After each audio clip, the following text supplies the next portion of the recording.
지금 우리가 주님이 십자가에서 남기신 7개의 말씀을 묵상하고 있는데요. 그중에 어제 엘리 엘리 라마 사박다니와 오늘 내가 목마르다, 이 두 말씀이 주님의 십자가의 고통을 나타내주는 말씀입니다.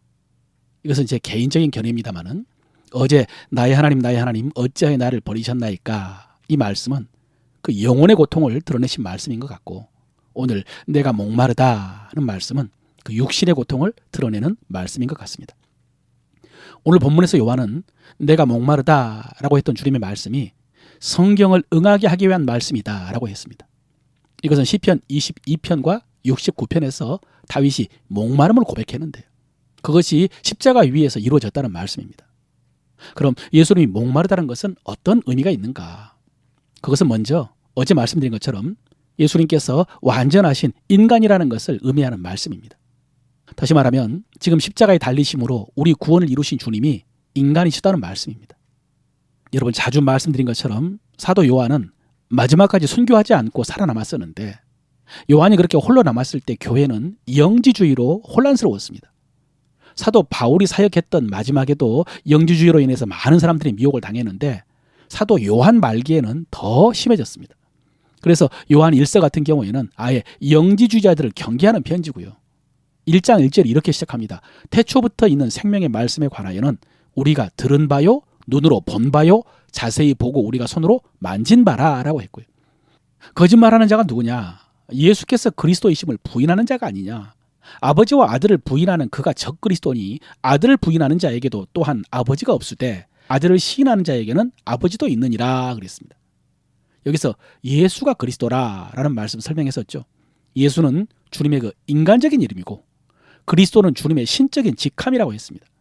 결국 인간 예수님이 그리스도임을 부인하는 자들이 적그리스도라는 의미입니다. 사도 요한은 그 주님의 말씀을 직접 그가 들었다고 했고 눈으로 봤다고 했고 손으로 만졌다고 증언을 했습니다. 오늘 예수님이 목마르다라고 하시는 것도 그런 차원입니다. 예수님이 완전하신 인간이었다는 것을 말해줍니다. 그럼 왜 이렇게 예수님이 인간이다, 사람이라는 게 중요하냐?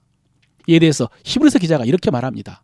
자녀들은 혈과 육에 속하였음에 그도 또한 같은 모양으로 혈과 육을 함께 지니심은 죽음을 통하여 죽음의 세력 잡은 자, 곧 마귀를 멸하시며 또 죽기를 무서워함으로 한평생 매여 종노릇하는 모든 자들을 놓아주려 하심이니 그랬습니다. 이 말씀에 대해서 중세 신학자인 안셀름이 이렇게 해석을 했습니다.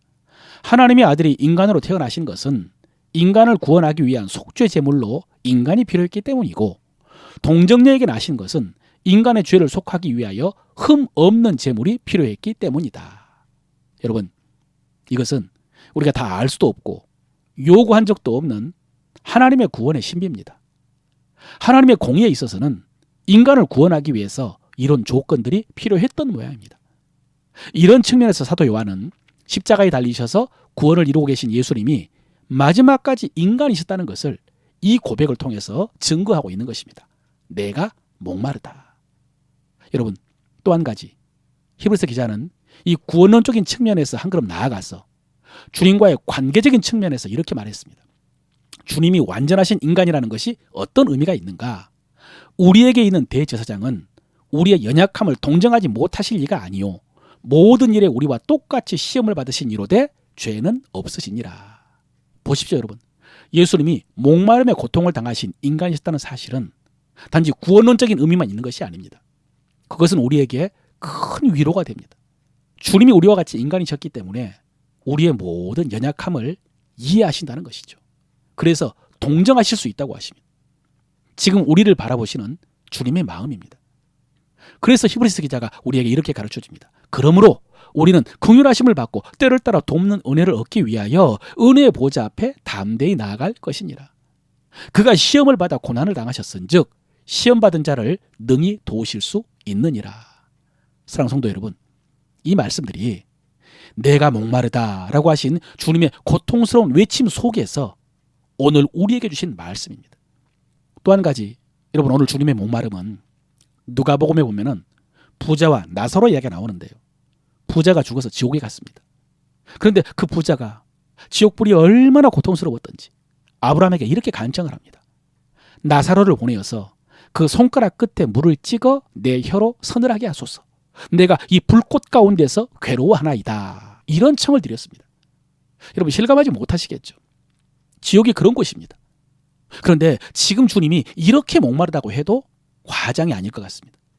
단지 목이 좀 마른 정도가 아니라 지옥의 형벌을 느끼는 그런 목마름일 수 있습니다. 엘리 엘리 라마 사박다니도 단지 육시적인 고통이 아니라 저주받고 버림받은 고통이라고 했지 않습니까? 그렇다면 여러분, 주님이 왜 이런 지옥의 형벌을 받으십니까? 다시 말하면 왜 이렇게 목마르십니까?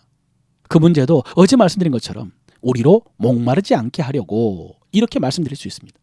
그래서 결과적으로 주님이 목마름으로 우리가 목마르지 않게 되었다. 이렇게 받아들일 수 있습니다. 특별히 같은 요한복음에 보면은 생수에 관한 말씀이 많습니다. 수가성 여인과의 대화도 야곱의 우물가에서 하지 않았습니까? 거기서 주님은 사마리아 여인에게 이렇게 말씀하십니다.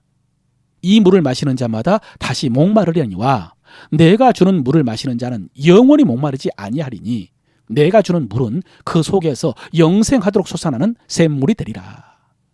여러분, 이 말씀이 오늘 십자가 위에서 예수님의 목마름과 얼마나 대조적입니까? 주님은 우리에게 생수를 주어서 영원히 목마르지 않게 하신다라고 했는데 이를 위해 주님께서는 십자가 위에서 지옥의 목마름을 겪고 있습니다. 사랑하는 성도 여러분, 이 세상의 물은 마셔도 다시 목마릅니다. 이것은 단지 물을 의미하는 것이 아닙니다. 우리가 만족하기 위해서 추구하는 것들이죠. 마치 목말라서 물을 갈망하는 것처럼 그렇게 추구하는 것들이 있습니다. 그것이 돈이 될 수 있고 명예가 될 수 있고 사람들의 인정과 칭찬이 될 수 있고 명품과 신상이 될 수도 있고 성공이 될 수도 있습니다. 성적인 쾌락과 게임과 도박과 약물에 중독된 사람들도 있습니다. 예수님의 말씀에 의하면 이런 것들은 생수가 아니라 바닷물과 같은 것들입니다. 마시면 마실수록 더한 갈증을 느낍니다. 그래서 우리에게 이렇게 초대하십니다. 누구든지 목마르거든 내게로 와서 마시라. 진정한 만족은 예수 그리스도 안에 있다는 말씀입니다. 예수 그리스도 안에서 베풀어 주신 하나님의 사랑, 예수 그리스도를 통해서 허락된 하나님의 약속, 이 예수 그리스도와의 관계 속에 진정한 만족이 있습니다. 사랑하는 성도 여러분, 우리에게 참된 만족을 주시기 위해 지옥의 목마름을 경험하신 주님 앞에 나아가시기를 바랍니다. 오늘 말씀을 통해서 우리가 입술로 고백할 우리 믿음의 도리입니다. 예수님은 하나님이시며 동시에 우리와 동일하신 인간이십니다. 예수님은 하나님이시며 동시에 우리와 동일하신 인간이십니다. 죄 없으신 예수님께서 십자가에서 우리 죄를 대속하는 속죄 제물이 되셨습니다.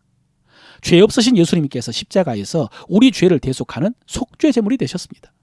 우리와 같이 되신 주님께서는 우리의 연약함을 다 알고 도우십니다. 우리와 같이 되신 주님께서는 우리의 연약함을 다 알고 도우십니다. 주님께서 십자가에서 지옥의 목마름을 담당하심으로 우리의 배에서 생수의 강이 흘러 넘치게 되었습니다. 주님께서 십자가에서 지옥의 목마름을 감당하심으로 우리의 배에서 생수의 강이 흘러 넘치게 되었습니다. 우리의 진정한 만족은 예수 그리스도 안에 있습니다. 우리의 진정한 만족은 예수 그리스도 안에 있습니다.